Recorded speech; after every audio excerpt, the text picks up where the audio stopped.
दौर था जब हम लोग पढ़ाई करते थे। हम लोग भी 10+2 में थे।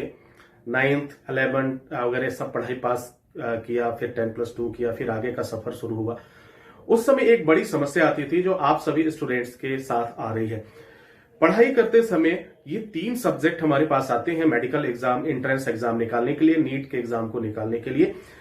क्योंकि हर जब सपना आपका है एमबीबीएस में एडमिशन का, सपना आपका है एक अच्छे कॉलेज में पढ़ने का, सपना आपका है कि भारत के टॉप मोस्ट मेडिकल कॉलेज में आप पढ़ाई करें और आप वहां से एजुकेशन लें ताकि आप एक बेस्ट डॉक्टर हो पाए, एक बेहतरीन चिकित्सक बन सके, एक डॉक्टर बन सके। तो यह जरूरी है कि आपकी जो नॉलेज होनी चाहिए वह बहुत ही बेहतर होनी चाहिए और यूनिक होनी चाहिए। बेस्ट भी नहीं होना चाहिए, गुड भी नहीं होना चाहिए, आपकी नॉलेज जो होनी चाहिए वह यूनिक होनी चाहिए। तो हमारे सामने क्या होता था उस समय, मैं अपनी बात शेयर कर रहा हूं आपसे ताकि आपको भी लगेगा। केमिस्ट्री, जब भी केमिस्ट्री की बारी आती थी या फिजिक्स की बारी आती थी तो हम लोग को एक घबराहट सी होती थी, परेशानियां होती थी और हम लोग भागते थे। और मजबूरी था कि अगर मेडिकल में जाना है तो फिजिक्स भी पढ़ना है, केमिस्ट्री भी पढ़ना है और बायो भी पढ़ना है, इसके बगैर तो हम कर ही नहीं सकते थे। उस समय जो काफी ट्रेंड में चला करता था, सीपीएमटी एग्जाम हुआ करता था, जो धीरे धीरे करके कई चीजों में चेंजेस हुए, बदलाव हुए। तो जब हम लोग तैयारी करते थे तो उस समय एक घबराहट हुआ करती थी।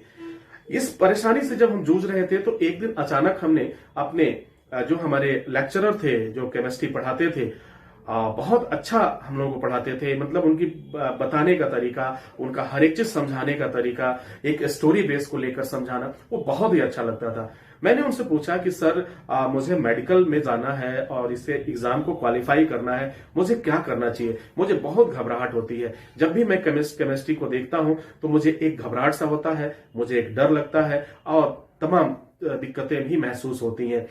वही हमें बायो में कोई दिक्कत नहीं होता है, फिजिक्स में हमें कोई प्रॉब्लम नहीं होती है, लेकिन हमें केमिस्ट्री में दिक्कत महसूस होने लगती है।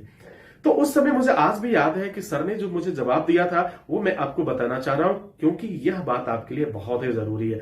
सर ने उस समय जवाब दिया था कि देखो क्या है, जब कोई चीज तुम्हें समझ में नहीं आती है, जब कोई बात तुम उस चीज को नहीं समझ पाते हो और जबरदस्ती करने की कोशिश करते हो, करना भी है, मजबूरी है कि करना है, उसके बगैर हम आगे जा नहीं सकते।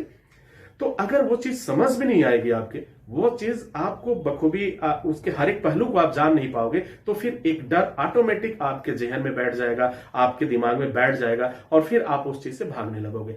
एक छोटा सा एग्जाम्पल मैं आपको बताता हूं कि अक्सर हम लोग देखते हैं एक फियर, एक डर है, एक जो है कम्युनिकेशन का डर है कि भाई चलो हम तो हिंदी मीडियम के हैं, हम इंग्लिश में जाएंगे तो कैसे कम्युनिकेट, एक डर बैठा हुआ है।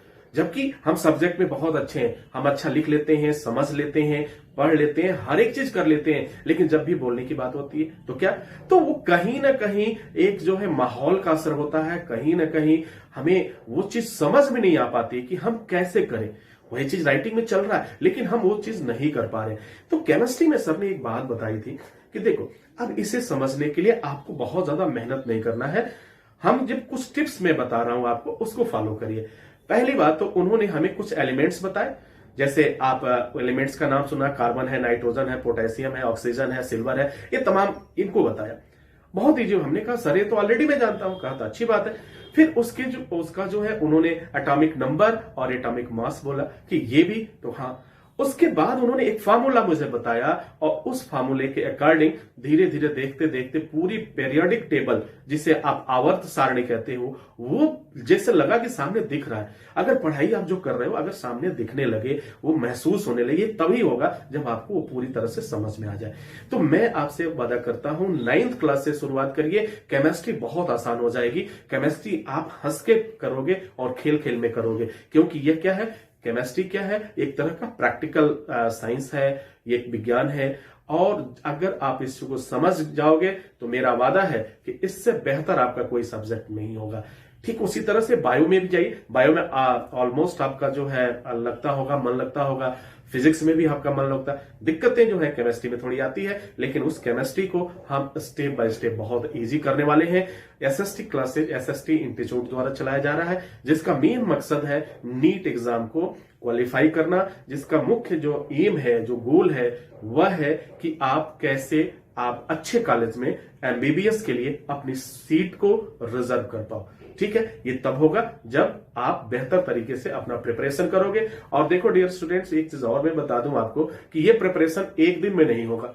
अगर आप ये चाहते हो कि चलो अभी हम 9th में है, 10th में सोचेंगे, चलो आगे देखते हैं, 11th में सोचेंगे, चलो आगे देखते हैं, अरे 12th तो पास करने दो यार, 10+2 के बाद हम सोच लेंगे। तो शायद यही वो भूल है जो आप करने जा रहे हो। ये आपका प्रेशर बहुत बढ़ाएगा।